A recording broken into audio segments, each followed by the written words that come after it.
وقال رسول اللہ صلی اللہ علیہ وسلم من قال لا الہ الا اللہ دخل الجنہ صدق اللہ العظیم رب اشرح لی صدری ویسر لی امری واحلل عقدۃ من لسانی یفقہوا قولی رب زدنی علما آمین یا رب العالمین۔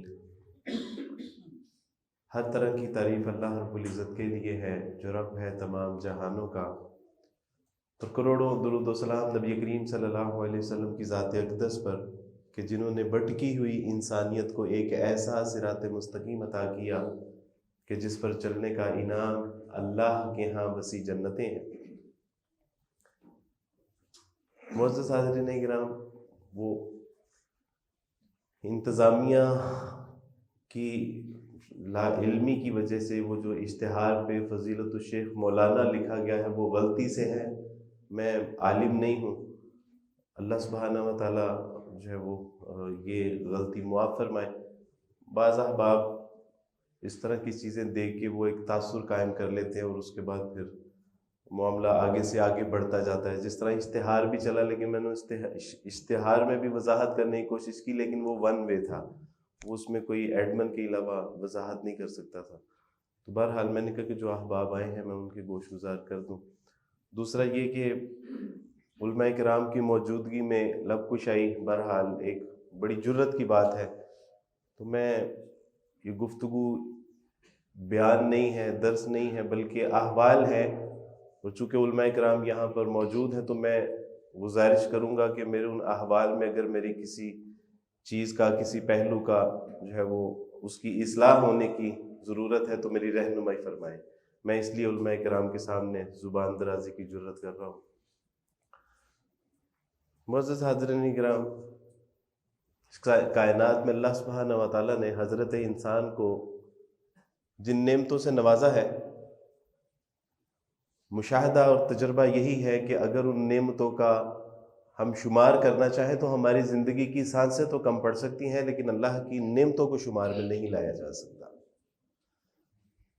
چاہے وہ آیات آفاقیہ ہوں یا آیات انفسہ ہوں۔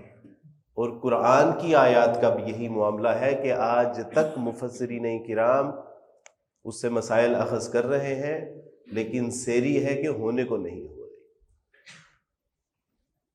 لیکن جب ہم دیکھتے ہیں اللہ سبحانہ و تعالیٰ کی ایک ایسی خاص نعمت جس کو نعمت اسلام بھی کہا گیا ہے، الیوم اکملت لکم دینکم واتممت علیکم نعمتی ورضیت لکم الاسلام دینا، کہ آج کے دن ہم نے تمہارے لیے تمہارا دین کامل، اکمل، مکمل کر دیا، اور تمہارے لیے دین اسلام کو پسند کر لیا۔ اللہ نے باقاعدہ طور پہ اس کو نعمت قرار دیا، وَأَتْمَمْتُ عَلَيْكُمْ نِعْمَتِي، اور اس نعمت کو تمہارے اوپر ہم نے تمام کر دیا۔ یہ نعمت آپ میں سے اکثر کو ماں کی کوکھ سے میسر آ جاتی ہے۔ ابھی آپ یہ مسلمان بچے ابھی دنیا میں بھی نہیں آتے، معوذتین پڑھ پڑھ کے ان کے اوپر جو ہے وہ دم کیا جا رہا ہوتا ہے، آتے سارے اس کے کان میں اذان اشہد اللہ الہ الا اللہ و اشہد ان محمد رسول اللہ صلی اللہ علیہ وسلم کی صدائیں گونج جاتی ہیں۔ ہوش سنبھالتا ہے تو مسجد کو شعوری زندگی میں آتا ہے تو وہ اللہ اور اس کے رسول صلی اللہ علیہ وسلم کی فرما برداری میں اپنے آپ کو پاتا ہے۔ لیکن کچھ لوگ ایسے ہوتے ہیں کہ جن کو اس کے لیے اللہ سبحانہ و تعالیٰ تگودو کرنے کی توفیق عطا فرماتے ہیں۔ فَمَن يُرِدِ اللَّهُ أَن يَهْدِيَهُ يَشْرَحْ صَدْرَهُ لِلْإِسْلَامِ، اللہ جس کو اپنے دین کے لیے پسند کرتا ہے اس کا سینہ کشادہ کرتا ہے، اور وہ پھر اللہ سبحانہ و تعالیٰ کی توفیق سے اس تلاش میں نکلتا ہے کہ صراط مستقیم کون سا ہے، ہدایت کہاں پر ہے، اللہ سبحانہ و تعالیٰ کی ناراضگی اور اللہ کی منشا کہاں پر حاصل کی جا سکتی ہے، کس طرح اللہ کی ناراضگی سے بچا جا سکتا ہے۔ میرا معاملہ بھی ایسے کہ اللہ تعالیٰ نے 18 سال زندگی کے یوں ہی گزار دیے، کھیل کود کرتے، ہلڑ بازی کرتے، گلی محلوں میں جو ہے وہ پھرتے اور کام کاج۔ 18 سال ایسے لگتا ہے جس طرح بیکار کر دی ہے۔ اور میں بہت کچھ تو نہیں جانتا تھا، لیکن کچھ میں جانتا تھا جو اللہ تعالیٰ نے ہمیں نعمتیں عطا فرما رکھی تھیں. مثلا میں جانتا تھا کہ آسمان کا کیا مقصد ہے، سورج کا کیا مقصد ہے، چاند، ستارے، ہوا میں پرند چرند، بحر و بر، حجر شجر، ندی نالے، چشمے، ان کا کیا مقصد ہے. میرے سامنے پھل پھول درخت ہیں، میں جانتا تھا کہ ان کا کیا مقصد ہے. اگر میں نہیں جانتا تھا تو یہ نہیں جانتا تھا کہ what is purpose of my life, میری زندگی کا کیا مقصد ہے. تو جب اللہ نے یہ دل میں بات ڈالی کہ تیری زندگی کا کیا مقصد ہے، کیا یہی سونا پینا کھانا سونا جاگنا بیوی بچے اس کے بعد انتقال، دیٹس اٹ، کہانی ختم، یہ اس کے علاوہ اللہ نے کسی مقصد کے لیے پیدا کیا ہے. اور اللہ نے ہی دل میں یہ احساس پیدا فرمایا کہ پوچھو اپنے مذہبی رہنماؤں سے. تو اپنے مذہبی رہنماؤں کی طرف رجوع کیا. میں نے عرض کی، سر I want to know what is the purpose of my life. He said, purpose of your life, that's very simple. You should die for Jesus, you should live for Jesus. میں نے کہا سر میں جاننا چاہتا ہوں میری زندگی کا کیا مقصد ہے، مجھے کیوں پیدا کیا گیا ہے. تو انہوں نے کہا کہ یہ تو بڑی سادہ سی بات ہے، تمہاری زندگی کا مقصد، تمہارا جینا مرنا مسیح علیہ الصلوۃ والسلام کے لیے ہے، اور تم نے مسیح علیہ الصلوۃ والسلام کا پیغام پوری دنیا میں پہنچانا ہے. اس نے تمہارے لیے اپنی جان صلیب پر دے کے تمہیں گناہوں سے پاک کر دیا، تمہارے اگلے پچھلے ہونے والے تمام گناہوں سے تمہیں نجات دے دی. اب اس پیغام کو دوسرے لوگوں تک پہنچانا ہے کہ جو اس پیغام سے ناآشنا ہے، جو نجات سے محروم ہے. تو میں نے عرض کی کہ سر مجھے اس کے لیے کیا کرنا ہوگا. وہ فرمانے لگے کہ اس کے لیے آپ کو ایک اچھا سچا پکا مسیحی بننا ہوگا. آج جس طرح ہم مسلمان روایتی مسلمان ہیں، اس لیے کہ نام عبد الرحمن ہے، اس لیے کہ نام عبداللہ ہے، اس لیے مسلمان ہے. نہیں میرے دوستو، اللہ کے رجسٹرڈ میں یہ اسلام کا معیار نہیں ہے. اللہ کے رجسٹر میں تو معیار یہ ہے کہ اللہ اور اس کے رسول صلی اللہ علیہ وسلم کی غلامی میں کامل مکمل ترین اس کی غلامی میں آ جانا. یا ایھا الذین آمنوا ادخلوا فی السلم کافہ، اے ایمان والو اسلام میں پورے کے پورے داخل ہونا. ڈاکٹر اسرار رحمہ اللہ فرمایا کرتے تھے کہ یہ اللہ سبحانہ و تعالیٰ کی شٹ اپ کال ہے، لیو اٹ آل اور ٹیک اٹ آل. یا پورے کے پورے اسلام میں داخل ہو یا پورے کے پورے اسلام سے نکل جاؤ. یا ایھا الذین آمنوا ادخلوا فی السلم کافہ، کہ مسلمان بننا ہے تو پھر پورے پورے مسلمان بنو. اسلام میں داخل ہونا ہے تو پورے اسلام میں داخل ہو، محض نام کا سہارا نہیں. اسی طرح عیسائیوں میں بھی یہی معاملہ ہے. کئی سال چرچ نہیں جائیں گے، اپنی عبادات کا پتہ نہیں ہے، فلسفہ نماز کا نہیں پتہ، فلسفہ کفارے کا نہیں پتہ، تثلیث کا نہیں پتہ، اور عیسائی ہیں اور ڈٹ جائیں گے، اڑ جائیں گے، مرنے کے لیے تیار ہو جائیں گے، اور پتہ ککھ نہیں ہے. ہم بھی ویسے ہی تھے. تو انہوں نے جب اوور آل گفتگو کا جائزہ لیا تو وہ فرمانے لگے کہ آپ کو ایک اچھا سچا پکا مسیحی بننا ہوگا. 2017 میں تحدیث بالنعمہ کے طور پہ اللہ کی میرے اوپر نعمت فضل ہوا اس کا میرے اوپر، میں اس حیثیت میں یہ بات بتا رہا ہوں تحدیث بالنعمہ کے طور پہ، کہ 2017 میں عمرے کے لیے گیا تو مدینہ یونیورسٹی میں جو پاکستانی طلباء تھے ان کے لیے جو ہے انہوں نے مجھے بلایا کہ آپ یہاں پہ آ کے بیان کیجئے. تو وہاں سے کچھ ساتھیوں نے کہا کہ جی اب آپ نے ایک مدینہ میں مسجد ہے وہاں جمعہ بھی پڑھانا ہے. تو میں جب مدینہ کی مسجد کے ممبر پہ جب چڑھا تو میری آنکھوں میں آنسو آ گئے. میں نے کہ گھر سے تو میں نکلا تھا ایک اچھا مسیحی بننے کے لیے، اللہ نے مجھے مدینہ کی مسجد کے ممبر پہ چڑھا دیا.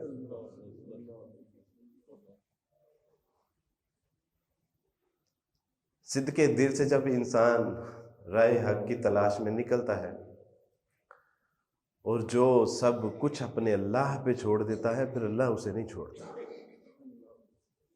میں نے کہا کہ مجھے نہیں پتا اس کائنات کا اگر کوئی خدا ہے، کوئی آقا، خالق، مالک، رازق ہے تو مجھے وہ صراط مستقیم پہ ضرور چلائے گا۔ میں نے اس پہ چھوڑ دی اور اس نے پھر مجھے نہیں چھوڑا۔ یہ میرے اللہ کا فضل ہے۔ انہوں نے کہا کہ آپ کو ایک اچھا، سچا، پکا مسیحی بننا ہے۔ میں نے کہا اس کے لیے مجھے کیا کرنا ہوگا؟ تو انہوں نے کہا کہ اس کے لیے آپ کو مسیح علیہ الصلوۃ والسلام کی تعلیمات میں آپ کو رنگ دینا ہوگا، گویا کہ صبغۃ اللہ، کہ اللہ کا رنگ جو سب سے بہترین رنگ ہے، رنگ لو اپنے آپ کو اس میں۔ تو مجھے وہ اپنے مذہب کی تعلیمات کے مطابق کہنے لگے کہ آپ کو مسیحی تعلیمات میں اپنے آپ کو رنگ لینا ہے اور پوری دنیا میں مسیح کا پیغام پہنچانا ہے۔ He crucified only for you، اس نے تمہارے گناہوں کے لیے اپنی جان کا کفارہ دیا۔ اب یہ جذبہ لے کے جب پہلی بار میں گھر آیا تو 18 سال بعد پہلی بار بندے دے پتراں طرح نماز پڑھن دی توفیق ملی۔ کہ ذرا غور تو کریں کہ ہم پڑھتے کیا ہیں؟ اور پڑھا، اے ہمارے باپ تو جو آسمان پر ہے، تیرا نام پاک مانا جائے، تیری بادشاہت آئے، تیری مرضی جیسے آسمان پر پوری ہوتی ہے زمین پر بھی ہو، شروع سے لے کے آخر تک۔ اور تمام دعائیہ کلمات پڑھ کے ہم جو آخری کلمات پڑھتے تھے وہ یہ تھے، اے خدا ہم جو کچھ بھی مانگتے ہیں تیرے پیارے بیٹے یسوع مسیح کے وسیلہ سے۔ تو چونکہ اب میں شعوری طور پہ ایک مسیحی بننے جا رہا تھا، روایتی طور پہ وہ جو ایک ماں باپ، بہن بھائی، رشتہ دار، خاندان، قوم، قبیلے نے جو کہا، اب اس سے ذرا ہٹ کے سوچنے کی اللہ سبحانہ و تعالیٰ نے جب توفیق عطا فرمائی تو غور کیا کہ واٹس مین اباؤٹ دس، ایسا مطلب کی ہے جو میں پڑھے ہے کہ جو کچھ بھی میں مانگنا ہوا ہے خدا تیرے پیارے بیٹے یسوع مسیح دے وسیلے۔ تو میں نے کہا کہ کیا مسیح خدا کا بیٹا ہے؟ اور 18 سال یہ جملہ دہرایا۔ لیکن جب انسان راہ حق اور صراط مستقیم کی تلاش میں نکلتا ہے تو پھر اللہ اس کی مدد بھی فرماتا ہے۔ قرآن بھی کہتا ہے کہ جو میری راہ میں جد و جہد کرتے ہیں ہم ان کے اوپر اپنی راہیں آسان کر دیتے ہیں، گویا کہ ان کے لیے راہیں کشادہ کر دی جاتی ہیں، ان کے اوپر واضح کر دیا جاتا ہے کہ حق کیا ہے اور باطل کیا ہے۔ تو اللہ نے دل میں ڈال دی بات کہ کس طرح ممکن ہے کہ مسیح خدا کا بیٹا ہو۔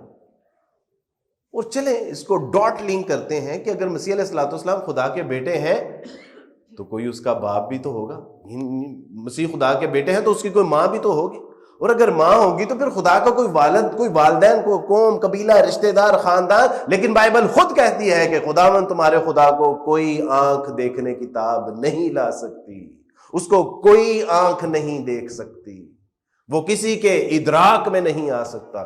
تو پھر اس کی قوم، قبیلہ، ماں باپ کیسے ہوں گے؟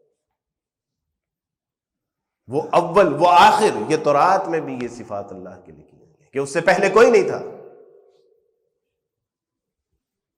تو سوچا کہ اگر ایسا ہے تو پھر مذہبی رہنماؤں سے پوچھتے ہیں کہ what's mean about this Jesus son of God. تو پوچھا کہ حضرت وہ گزارش یہ تھی کہ مجھے یہ بات ذرا سمجھنی ہے کہ مسیح خدا کے بیٹے کیسے ہیں۔ تو کہا کہ مسیح اس طرح خدا کا بیٹا ہے کہ وہ بغیر باپ کے پیدا ہوا ہے۔ تو میں نے کہا کہ حضرت آپ نے خود ہی مجھے جرأت مندانہ انداز میں بائبل پڑھنے کا حکم دیا ہے، تو بائبل میں تو ہم نے یہ بھی پڑھا کہ آدم علیہ السلام بھی بغیر باپ کے پیدا ہوئے ہیں، بلکہ وہ تو ماں کے بغیر بھی پیدا ہوئے ہیں، اور حوا علیہ السلام کا معاملہ تو آدم علیہ السلام سے بھی عجیب ہے، وہ ان کی پسلی سے پیدا ہوئی ہیں، اللہ نے ان کو بھی اسی طرح یعنی ایک مرد سے پیدا کیا۔ تو انہوں نے کہا نہیں، اصل میں وہ خدا جیسے کام کرتے تھے، یعنی مردوں کو زندہ کرتے تھے، ہاتھ رکھتے تھے تو بینائی عطا فرما جاتی تھی، کانوں میں سماعت آ جاتا تھی، گونگوں کو گویائی عطا فرما دیتے تھے۔ لیکن میں نے کہا مسیح علیہ السلام نے تو خود کہا ہے کہ میں یہ اپنے بھیجنے والے کی قوت سے سب کچھ کرتا ہوں، کہ میں جو کچھ کرتا ہوں میں اپنے بھیجنے والے کی مدد اور اس کی قوت سے کرتا ہوں، میرا بھیجنے والا مجھ سے بڑا ہے۔ سن اے اسرائیل، خداوند تیرا خدا ایک ہی خدا ہے جس کو اپنے پورے دل، اپنی پوری جان، اپنی پوری طاقت اور اپنی پوری عقل کے ساتھ محبت رکھ۔ مسیح کہتے ہیں کہ میں اس کی مدد سے یہ سب کچھ کرتا ہوں، یہ میں خود سے نہیں کرتا، اپنے بھیجنے والے کی مدد سے کرتا ہوں۔ جب ان کو اندازہ ہوا کہ گڑبڑ ہو گئی ہے تو انہوں نے کہا کہ my dear son, you are thinking about Jesus son of God, actually Jesus is the God. فرمانے لگے کہ تم ابھی انہی کو من کو میریا سے کاکا کہ مسیح خدا دا پتر کدھا ہے؟ اصل دے وچ تے مسیح آپ ہی خدا ہے، وہ خود ہی خدا ہے، وہ خود ہی بیٹا ہے، وہ خود ہی روح القدس ہے، اور یہ تینوں ایک ہے، اور یہ ایک ہی تین ہے، اور یہی ان کا عقیدہ ہے، توحید فی التثلیث، تثلیث فی التوحید، concept of the trinity and concept of the singularity. یہی ہے، تثلیث ایک ہے اور ایک تثلیث ہے۔ تو میں نے کہا کہ میں معذرت چاہتا ہوں، لیکن یہ تو بائبل کے اصولوں سے بھی ثابت نہیں ہوتا کہ مسیح علیہ الصلوۃ والسلام خدا کے بیٹے ہیں اور وہی خدا ہے۔ مسیح علیہ الصلوۃ والسلام سے پوچھا جاتا ہے کہ استاد ہمیں بتائیے کہ ہم خداوند اپنے خدا کی عبادت کیسے کریں، اور مسیح کہتے ہیں کہ خداوند اپنے خدا کی عبادت یوں کرو، اے ہمارے باپ تو جو آسمان پر ہے، تیرا نام۔ تو اگر مسیح علیہ الصلوۃ والسلام خود خدا ہوتے تو کہتے کہ میری عبادت یوں کرو، اے ہمارے استاد میں جو زمین پر ہوں میرا نام پاک مانا جائے، لیکن وہ تو خدا کی طرف اشارہ کر رہے ہیں۔ موسیٰ علیہ الصلوۃ والسلام فرماتے ہیں پہلا حکم خدا کو ماننا، فقط اس کی بندگی اور اسی کو سجدہ کرنا۔ مسیح علیہ الصلوۃ والسلام کہتے ہیں، کسی نے کہا اے نیک استاد، کہا کہ تو مجھے نیک کیوں کہتا ہے؟ کوئی نیک نہیں ہے مگر ایک خداوند ہمارا خدا۔ پوچھا کہ سب سے بڑا بائبل میں حکم کون سا ہے؟ کہا کہ یہ کہ تو خداوند اپنے خدا پر ایمان رکھ کے وہ قادر مطلق ہے، وہ ایک ہے، واحد و یکتا ہے، تنہا ہے۔ بالکل ایسے جیسے کوئی کلمہ پڑھ رہا ہے، دیر از نو گاڈ بٹ اللہ سبحانہ و تعالی، اشہد ان لا الہ الا اللہ، اس بات کی گواہی دینا۔ کہا کہ تو اس بات کی گواہی دے کہ اللہ کے سوا کوئی معبود برحق نہیں ہے، اور اپنے پڑوسی کے ساتھ اپنی مانند محبت رکھ۔ میں نے کہا آپ کہہ رہے ہیں کہ میں مسیح خدا ہے اور اس خیر قصہ مختصر یہ کہ اوور آل اللہ کی توفیق سے بائبل کی تعلیمات کا مطالعہ کیا اور خلاصہ یہ نکالا کہ یہ افراط و تفریط پر مشتمل مسیحی تعلیمات اس وقت مسیح علیہ الصلوۃ والسلام کی جو تعلیمات ہے اس کے ریفلیکشنز ملتے ہیں، اور جہاں پہ مسیح علیہ الصلوۃ والسلام کے ریفلیکشنز ملتے ہیں، اقوال کے، افعال کے، اعمال کے، پتہ چلتا ہے کہ یہ کسی نبی کی بات ہے۔ خبردار کسی ایسی چیز کی عبادت نہ کرنا جو زمین یا زمین کے اوپر یا آسمانوں میں ہو خداوند اپنے خدا کے سوا۔ پتہ چلتا ہے کہ یہ کسی نبی کا قول ہے، اور یہی بائبل میں لکھا ہے اسی طرح کہ وہ مسیح جو خدا نے زمین سے دنیا سے ایسی محبت رکھی کہ اس کے لیے اپنا اکلوتا بیٹا قربان کر دیا، اور مسیح ہمارے گناہوں کے لیے موا اور لعنتی بنا اور تمام گناہوں کا مستحق ٹھہرا۔ پتہ چلتا ہے کہ یہ انسانی کلام ہے، یہ مسیح علیہ الصلوۃ والسلام کا کلام نہیں ہے۔ الحمدللہ جب پتہ چل گیا دو اور دو چار کی طرح کہ یہاں بہت گپلا ہے، یہ افراط و تفریط پر مشتمل ہے، انسانی کلام کی آمیزش ہو چکی ہے، اور پھر اللہ کا کلام اس پہ گواہ ہے، تو سوچا کہ اگر یہی عیسائیت ہے تو میں اس عیسائیت سے اعلان برات کرتا ہوں۔ میں مسیح علیہ الصلوۃ والسلام کو بیٹا نہیں مان سکتا، مجھے سمجھ نہیں آ رہی، اور بائبل پڑھنے کا حکم آپ لوگوں نے دیا مجھے۔ میں تو 18 سال سے ایک روایتی مسیحی تھا، میں تو چل رہا تھا، مجھے چلنے دیتے آپ لوگوں نے کہا کہ بائبل کو اچھا مسیحی بننا ہے تو بائبل کو پڑھو۔ Now I am going for making my self a good Christian. اب تو میں ایک اچھا، اور الحمدللہ آج بھی میں اپنی فیملی میں عذرائے تفنن یہ کہتا ہوں کہ میں تم لوگوں سے بہتر مسیحی ہوں۔ مسیح کی تعلیمات تو ہم مانتے ہیں نا، اسلام جو احکامات ہیں وہی احکامات مسیح، تو میں کہتا ہوں تم لوگوں سے زیادہ اچھا مسیحی ہوں میں۔ قصہ مختصر یہ میرے عزیز کہ جب عیسائیت سے اعلان برات کر دیا، دیکھا کہ نہیں یہ اس وقت جو ہے وہ افراط و تفریط پر مشتمل تعلیمات ہے، اور اس میں اللہ کے علاوہ اللہ کے بندوں کی عبادت، اس کے انبیاء علیہ الصلوۃ والسلام کی عبادت، یعنی مسیح علیہ الصلوۃ والسلام کو خدا بنا لیا. کیتھولک چرچز میں جائیں تو وہاں پہ انہی کے مجسمے بنا کے، مریم کے مجسمے علیہ الصلوۃ والسلام، ان کے جو منگیتر تھے یوسف نجار، ان کے مجسمے بنا کے ان کے اوپر ہاتھ بھی جوڑے جا رہے ہیں، سر بھی ٹیکے جا رہے ہیں، دعائیں بھی مانگی جا رہی ہیں، اور ساری عبادات کا مرکز و محور مسیح علیہ الصلوۃ والسلام. اللہ نے برات کر دیا. لیکن سوچا کہ اگر میری شادی ہوگی، چونکہ عیسائیت سے تو اعلان برات کر دیا، اگر میری شادی ہوگی تو یہ مجھے سینیگوگ میں لے کے جائیں گے، چرچ میں لے جائیں گے، مندر میں لے جائیں گے، پھیرے دلائیں گے، نکاح پڑھائیں گے، کیا کریں گے؟ اور اگر میں مر گیا تو مجھے دفنائیں گے، جلائیں گے، لٹکائیں گے، کیا کریں گے؟ تو سوچا کہ نہیں، کسی نہ کسی مذہب کے ساتھ تو اپنے آپ کو منسلک کرنا ہے. تو سوچا کہ ہندو مت کا مطالعہ کرتے ہیں، سکھ مت کا مطالعہ کرتے ہیں، دیگر مذاہب. اسلام کا خیال ہی نہیں آیا دل میں.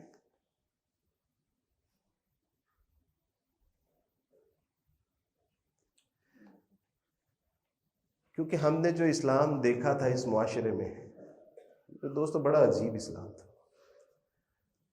دربار کی بیک سائڈ پہ ہماری رہائش تھی، جہاں ہر وقت ڈول کی تھاپ پہ دمالے ڈلا کرتی تھی، جہاں ہر وقت کونڈے اور چیلے اور ٹھوٹیاں جو ہے وہ بانٹی جاتی تھیں، جہاں پر محرم اور غیر محرم کی کوئی تمیز نہیں تھی، جہاں جتنا پہنچی ہوئی سرکار تھی وہ اتنا ہی گندا ترین انسان تھا، جس کے جتنے کپڑے کم ہیں وہ اتنا پہنچا ہوا ولی جو ہے وہ سمجھا جاتا تھا، جس کے جو سالہ سال سے نہیں نہایا، جس نے تعویذ گلے میں ڈالے ہوئے ہیں، ہاتھوں میں کڑے ڈالے ہوئے ہیں، جس نے پاؤں میں جو ہے وہ سنگل باندھے ہوئے ہیں، ہمیں پتہ چلتا تھا کہ یہ ان کا پہنچا ہوا مسلمانوں کا ولی ہے، یہ بہت پہنچی ہوئی سرکار ہے.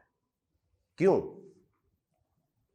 اسلام کی دعوت و تبلیغ ہم نے ویسے کرنی چھوڑ دی، اور جو ڈول ڈمکے والا اسلام ہے، جو آپ کو رکشوں کے پیچھے جو ہے وہ نمائش نظر آتی ہے، اور جو آپ کو جو ہے وہ لنگر کا وسیع انتظام ہے، اور وہاں پر جو ہے وہ پورا پروٹوکول آپ کو، ہم نے تو وہ اسلام دیکھا تھا. ہم تو سمجھتے تھے کہ مسلمانوں میں جو جتنا زیادہ جو ہے وہ ننگا ہوگا، گندا ہوگا، وہ پہنچی ہوئی سرکار ہے، اور ایسے مذہب کو کیا کرنا ہے ہم نے. لیکن ہمیں نہیں پتا تھا کہ میرے رسول اللہ صلی اللہ علیہ وسلم کے اسوے کو تو پامال کر کے رکھا، اور جنہوں نے اس اسوے کو اپنا کے آگے پہنچانا تھا، وہ بھی تو ٹانگیں پھیلا کے سو رہے ہیں. ڈاکٹر اسرار رحمہ اللہ فرمایا کرتے تھے کہ اللہ کا دین، اس کے رسول کی ناموس اور اس کے دین کا وقار اور اس کے قرآن کی بے حرمتی ہو رہی ہو، اس کا دین مغلوب ہو، اور مسلمان جو ہے وہ ٹانگیں پھیلا کے سو رہا ہو، تو سمجھ لو کہ دل سے ایمان کا جنازہ نکل چکا ہے. ہم سمجھتے ہیں کہ اللہ سبحانہ و تعالیٰ اگر ہمارے اوپر پتھروں کا عذاب نازل نہیں کر رہے تو آل از ویل، سب ٹھیک ہے. نہیں، اللہ رسی دراز کر رہے ہیں. یہ میری اور آپ کی ذمہ داری تھی کہ ہم نے ان لوگوں تک پیغام پہنچانا تھا. عیسائیوں کا کہنا ہے کہ 90 لاکھ ہیں، وی آر 90 لاکھ ان دس پاکستان. کتنے لوگوں تک ہم نے پیغام پہنچایا؟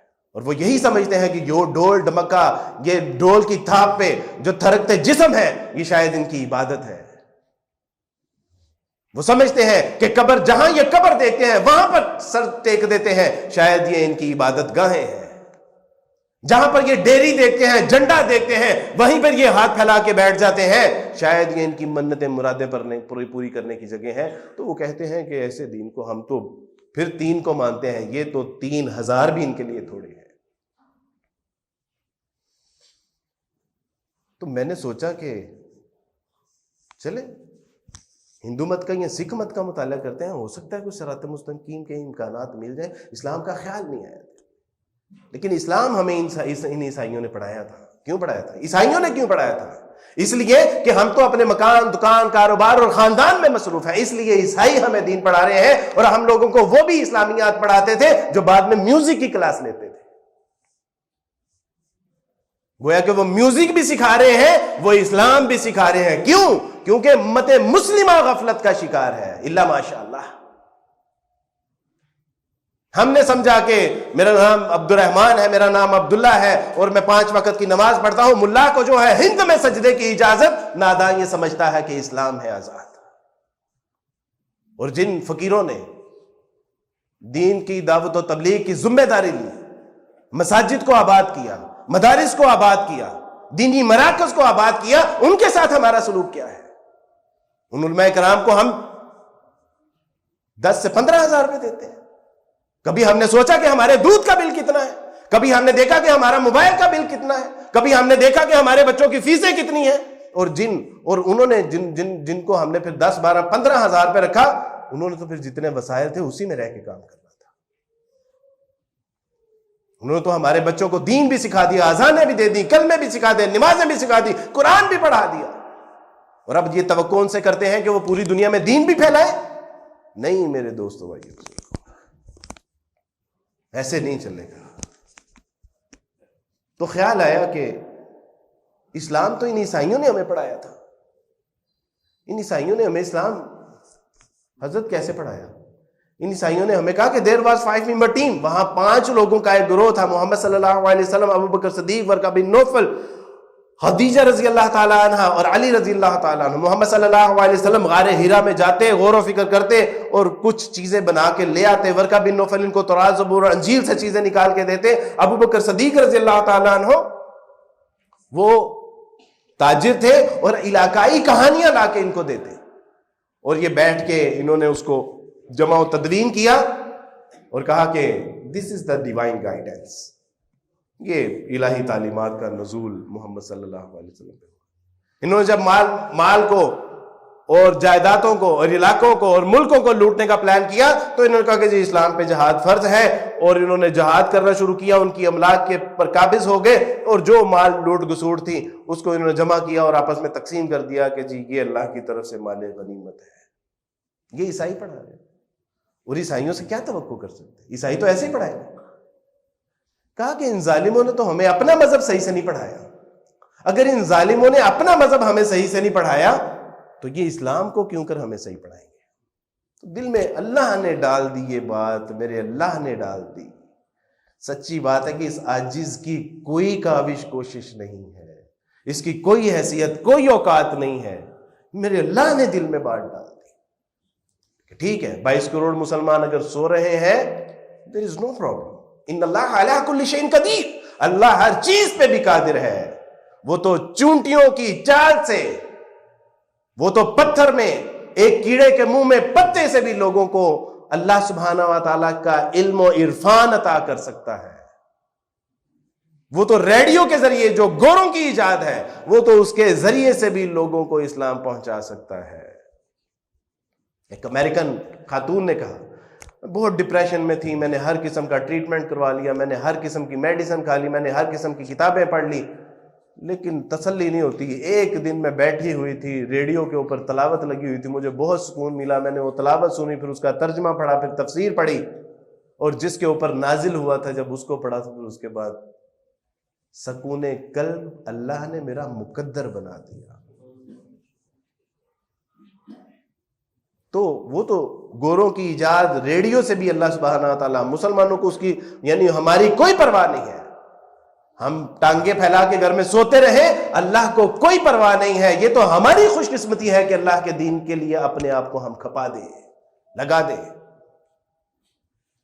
میرے راستے میں لٹا دے اسے، لٹا دے، ٹھکانے لگا دے اسے، تو چھپا چھپا کے نہ رکھ اسے، تیرا آئینہ ہے وہ آئینہ جو شکستہ ہو تو عزیز ہے نگاہ آئینہ ساز میں۔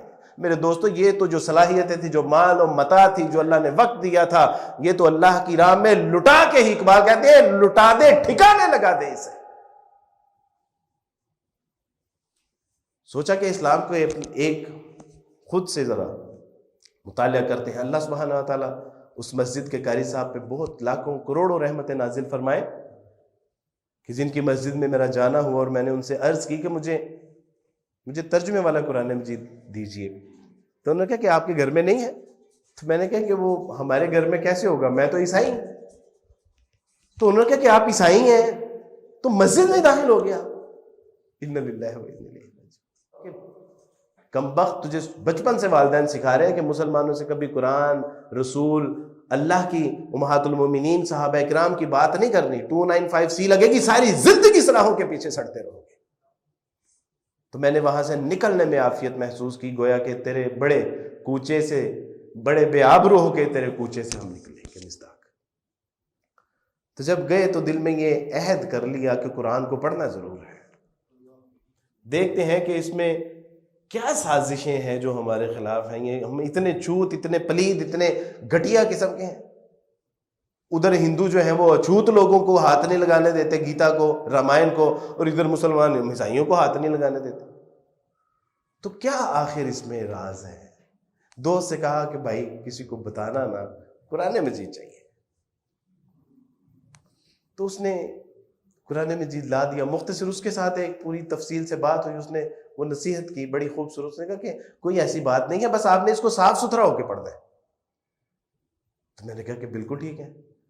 میں نے پہلی بار قرآن مجید کو جب ہاتھ لگایا تو میں نے سوچا کہ شاید آسمان سے بجلی نہ کہیں گر پڑے، کوئی زمین شک نہ ہو جائے، مجھے کوئی جو ہے وہ زمین میں دھنسا نہ دیا جائے، کوئی طوفان نہ آ جائے، اور پھر یہ ساری چیزیں ہوئیں۔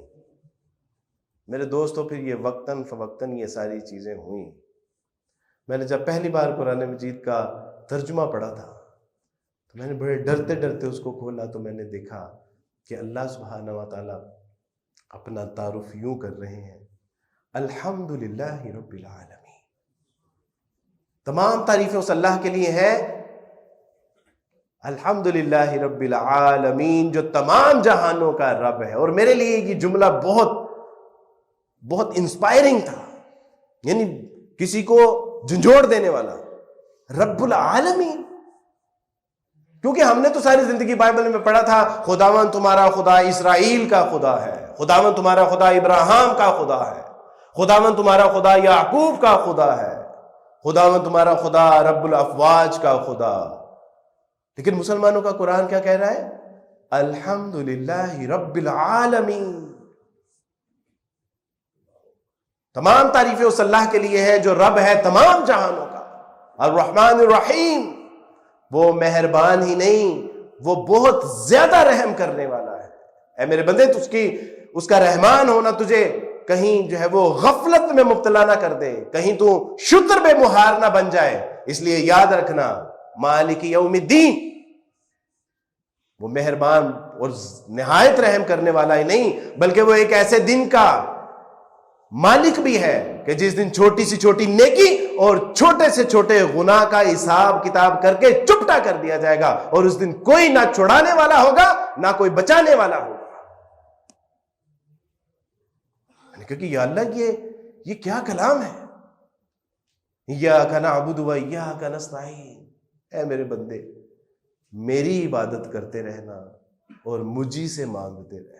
گویا کہ فلسفہ عبادت ایک جملے میں بتایا جا رہا ہے کہ اے میرے بندے، اگر تو میرے آگے جھکتا رہا، میرے آگے گڑ گڑاتا رہا، میرے آگے روتا رہا، مجھ سے مانگتا رہا، میرے آگے گریہ زاری کرتا رہا، تو پھر میں تجھے در در پہ جھکنے نہیں دوں گا، میں تجھے در در پہ رونے نہیں دوں گا، میں تجھے در در پہ مانگنے نہیں دوں گا۔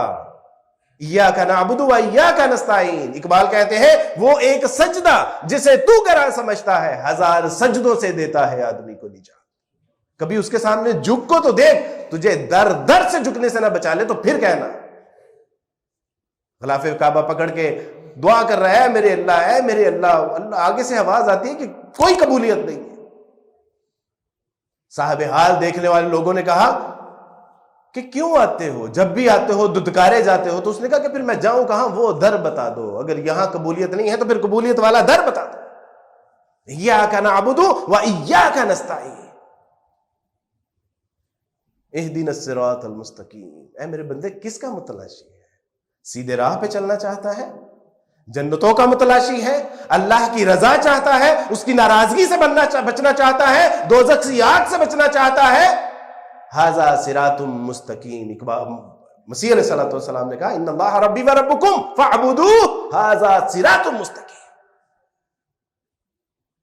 الف لام سے لے کے والناس تک پڑھتا جا اور صراط مستقیم پہ چڑھتا جا، اللہ کی کامیابیاں اور کامرانیاں تیرا مقدر بنیں گی۔ کہ یا اللہ عجیب کلام، میں نے کہا کہ یہ وہی کلام نہیں ہے جس طرح تورات زبور انجیل تھی، وہ بھی تو اللہ کا کلام ہی تھا، لیکن ان کا حال کیا ہو، ثمنن قلیلا، چند پیسوں کی خاطر ان میں بڑھا دی گئی چیزیں، گھٹا دی گئی چیزیں۔ تو میں نے کہا کہ اسی طرح یہ کلام، تو کلام قرآن نے کہا کہ نہیں، الف لام میم ذالک الکتاب لا ریب فیہ ھدی للمتقین، الف لام میم یہ وہ کتاب ہے کہ جس میں شک شبہ نہیں، شک شبے کا شائبہ بھی نہیں ہے۔ ان کنتم فی ریب مما نزلنا علی عبدنا فأتوا بسورۃ من مثلہ، اگر تمہیں شک ہے اس کتاب کے بارے میں جو ہم نے اپنے بندے محمد پہ نازل کی ہے، تو ایسے کرو کہ پھر اس جیسی ایک صورت ہی لے آؤ، اور اگر تم نہ کر سکو اور ہرگز نہیں کر سکتے تو پھر ڈرنا چاہیے تمہیں اللہ کے شدید ترین عذاب سے کہ یا اللہ یہ مسلمان ہمیں اس کو ہاتھ لگانے سے کیوں روکتے ہیں؟ کہ تو آپ کہہ رہے ہیں کہ یہ کلام ان لوگوں کے لیے ہے جو اللہ سے ڈرنے والے ہیں، جو متقین ہیں، جو اس کی رضا جوئی کے لیے اپنے آپ کو وقف کرنا چاہتے ہیں، جو اس کی ناراضگی سے بچنا چاہتے ہیں۔ یہ مسلمان کہتے ہیں کہ تم ہاتھ نہیں لگا سکتے۔ پوچھا کہ میرے رب کا اور تعارف کیا ہے؟ تو اللہ نے فرمایا قرآن مجید کے ذریعے، اللہ لا الہ الا هو الحی القیوم، تمہارا الہ تو وہ اللہ ہے جو زندہ اور جاوید ہے اور ہمیشہ تک رہنے والا ہے۔ لا تاخذہ سنۃ ولا نوم، تم یہ کہتے ہو ظالموں کہ اللہ کو موت آ گئی، ہمارا عقیدہ یہی تھا کہ اللہ کو موت آ گئی، ہمارے خدا کو موت آ گئی، مسیح یسوع خداوند کو، اور وہ 3 دن قبر میں رہا اور 3 دن کے بعد زندہ اور آسمانوں پر چلا گیا۔ تم یہ کہتے ہو تمہارا خدا، تمہارا الہ تو موت کیا، وہ نیند سے بھی پاک ہے، اور نیند کیا، نیند سے پہلے جو سینہ کندھے باری ہونے والی کیفیت ہے وہ تو اس سے بھی پاک ہے۔ میرے ابا نے کہا کہ بیٹا تیری ذلت اور رسوائی میں اب کوئی شک باقی نہیں رہ گیا۔ میں نے کہا کیوں ابا؟ تو فرمانے لگے کہ پہلے تم نے عیسائیت سے اعلان برات کیا، اور اس کے بعد تم نے مسلمانوں کی کتابیں گھر لا کے پڑھنا شروع کر دی، تو اب تیری ضلالت میں کوئی شک رہ گیا؟ میں نے کہا کہ ابا ان مسلمانوں کی کتاب نے نا مجھے بڑی مشکل میں ڈال دیا۔ اس کی وجہ یہ ہے کہ ہم عیسائیوں نے، ویسٹ نے اتنی ترقی کی کہ اگر دنیا اس ویسٹ کی ٹیکنالوجی کو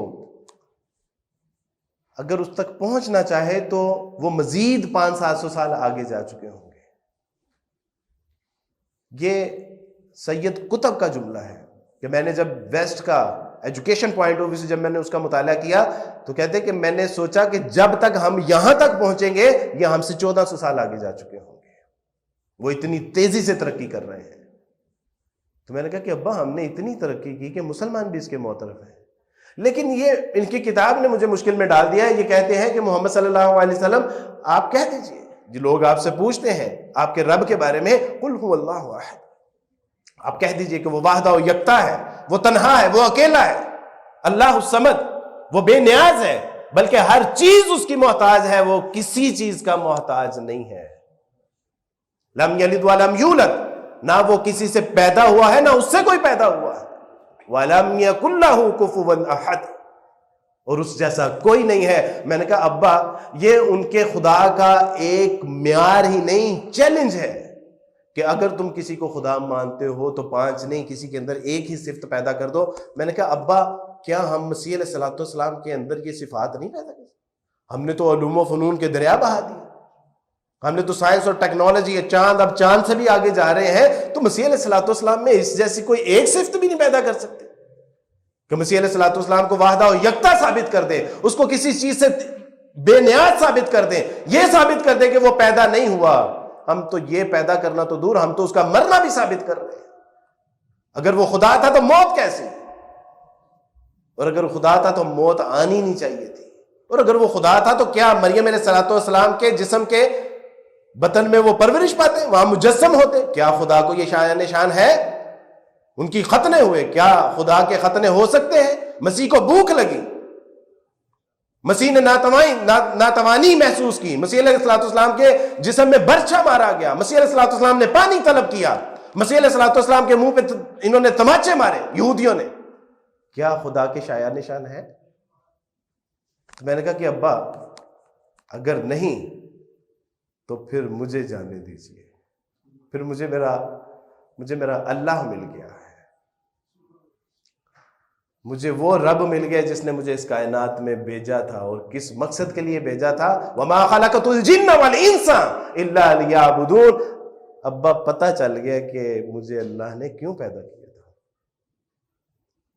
اور اللہ سبحانہ و تعالیٰ کی توفیق سے یہ آج کا قصہ نہیں ہے، یہ 1443 سال سے زبانیں گنگ پڑی ہیں، حوصلے پست ہیں، کسی کی جرت ہمت نہیں ہے کہ قرآن کے اس وہ چیلنج کا جواب دے سکے۔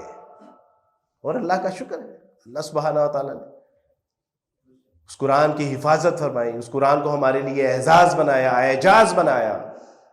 وہ زمانے میں معزز تھا مسلمان ہو کر، اور ہم خوار ہوئے تارک قرآن، اور ہمیں کہا جا رہا ہے یہ جو زمانوں کے لیے ہدایت تھی اللہ سبحانہ و تعالیٰ کی طرف سے، ہم نے کہا کہ آپ اس کو ہاتھ نہیں لگا سکتے۔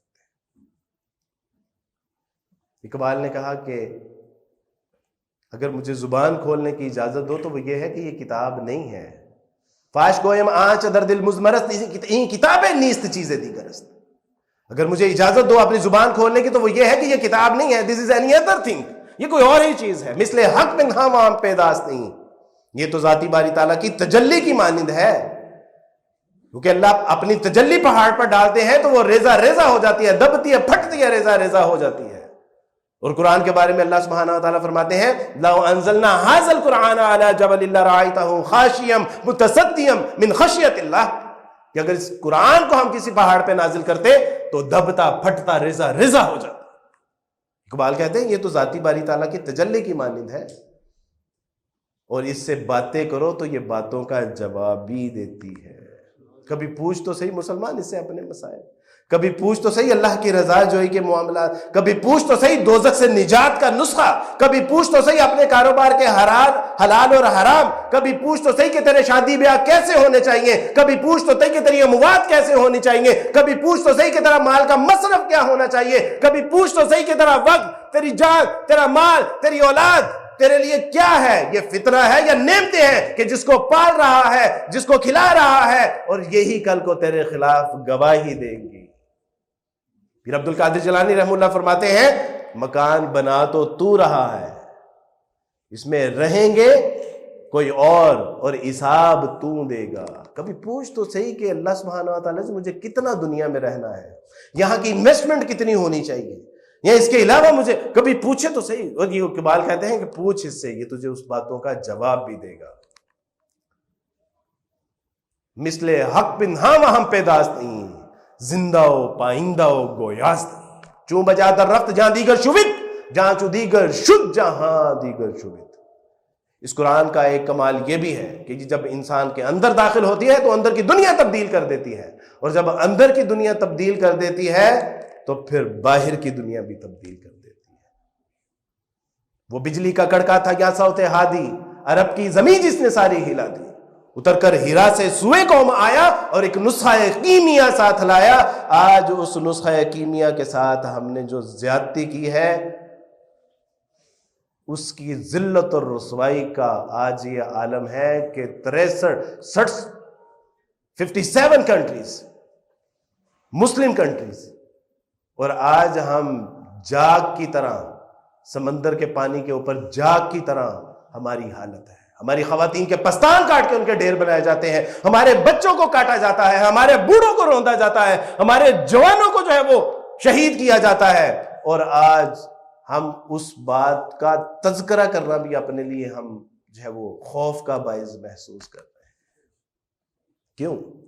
کہ اس کتاب اللہ کو چھوڑ دیا۔ رسول اللہ صلی اللہ علیہ وسلم فرمایا کہ دیکھو اس قرآن کو اپنے سینوں کی ڈال بنانا، اپنے گردن کا سر کا تکیہ نہ بنانا، اور ہم نے اس کو سر کا تکیہ بنایا۔ اللہ نے ہمیں ذلت اور رسوائی کا نشان بنا کے رکھ دیا۔ کیوں؟ کہ اس کتاب اللہ کو ہم نے پڑھنا تھا، سمجھنا تھا، اس پہ ایمان تو ہے کہ یہ اللہ کی کتاب ہے، لیکن پڑھنا تھا نہیں پڑھا، سمجھنا تھا نہیں سمجھا، عمل کرنا تھا نہیں کیا، آگے پہنچانا تھا نہیں کیا۔ اللہ سبحانہ و تعالیٰ نے بھی وہ 10 نمبر والی ہمیں عزت دی دنیا میں۔ تو میرے دوستو، بھائیو، بزرگوں، مختصر یہ کہ اللہ سبحانہ و تعالیٰ کا قرآن پڑھا، رسول اللہ صلی اللہ علیہ وسلم کی سیرت کا مطالعہ کیا، اور اس کے بعد روز روشن کی طرح بات واضح ہو گئی کہ اس کائنات میں اگر اللہ کے رسول صلی اللہ علیہ وسلم کو نبی نہیں تسلیم کیا جا رہا تو پھر اس کا مطلب ہے کہ اس کائنات نے کبھی کسی رسول کو دیکھا ہی نہیں.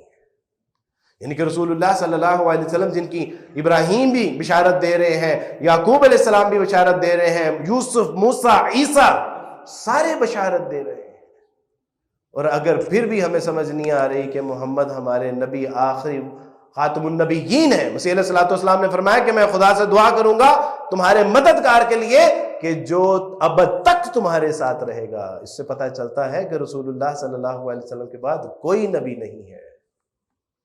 مسیح علیہ الصلوۃ والسلام نے فرمایا کہ وہ جس کے آنے کا میں تمہیں بتا رہا ہوں وہ کونے کا پتھر ہے. گویا کہ ایک محل تیار ہو چکا ہے، صرف ایک اینٹ باقی ہے. مسیح علیہ الصلوۃ والسلام نے فرمایا، بائبل میں موجود ہے، کہ وہ کونے کا پتھر کہلائے گا، دا فائنل سٹون.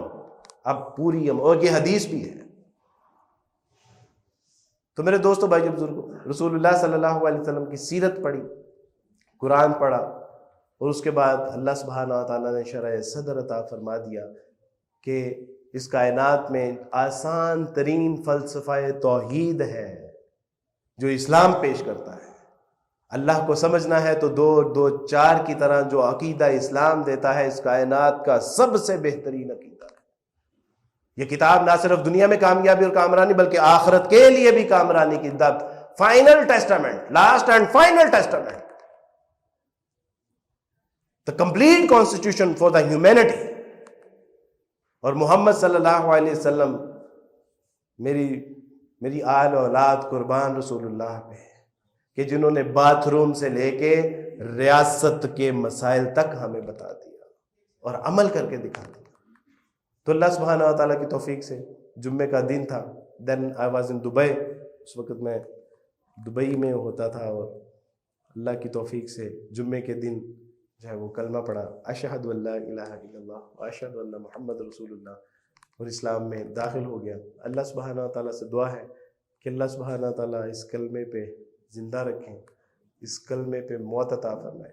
ایک پیغام، چند دن پہلے ایک بچی نے اسلام قبول کیا، 25 سال کی نوجوان بچی، پڑھی لکھی. جب میں نے اس کی ڈگریز دیکھی تو میں نے کہا کہ عبدالوارث تو نے کیا پڑھا ہے؟ یہ پڑھی لکھی ہے.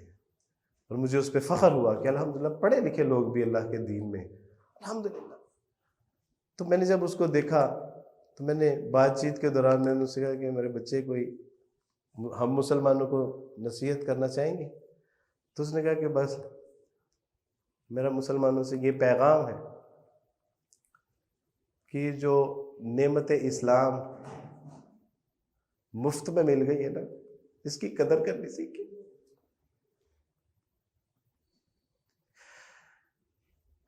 کہنے لگی کہ میں نے جب اسلام قبول کیا تھا میں کتنے عرصے سے چھپ چھپ کے نمازیں پڑھ رہی ہوں.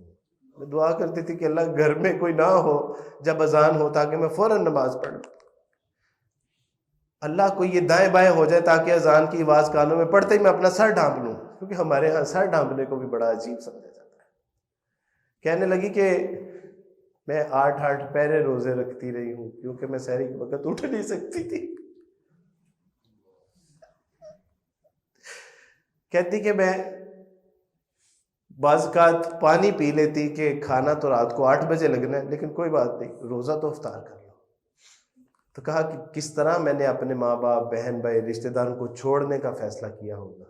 میں نے اپنے وہ پرانے گلی محلے، سکھیاں سہیلیاں، اپنے خاندان چھوڑ کے نہیں آئی، ان کو دشمن بنا کے آئی، کیونکہ اب وہ اسے ملیں گے نہیں، اب وہ اس کو جہاں دیکھیں گے اس کی گردن ماریں گے. اس نے کہا کہ میرا یہ پیغام ہے کہ ان سے کہیں کہ یہ جو مفت میں دین ملا ہے نا، بس اس کی قدر کر لیں. اب وہ بچی کا جنازہ بھی اس کے گھر میں نہیں جا سکتا، تنہا ہے. اب وہ مرے گی تو شاید ہم ہی 4 لوگ اس کو دفنائیں گے، اس کا کوئی عزیز رشتہ دار، بہن بھائی کوئی نہیں ہوگا. تو اس نے کہا کہ میرا یہ پیغام پہنچائیے گا اللہ سبحانہ و تعالی ہمیں اس نعمت اسلام کی ویسی قدر کرنے کی توفیق عطا فرما دے جیسی قدر کرنے کا حق ہے۔ وآخر دعوانا ان الحمد للہ۔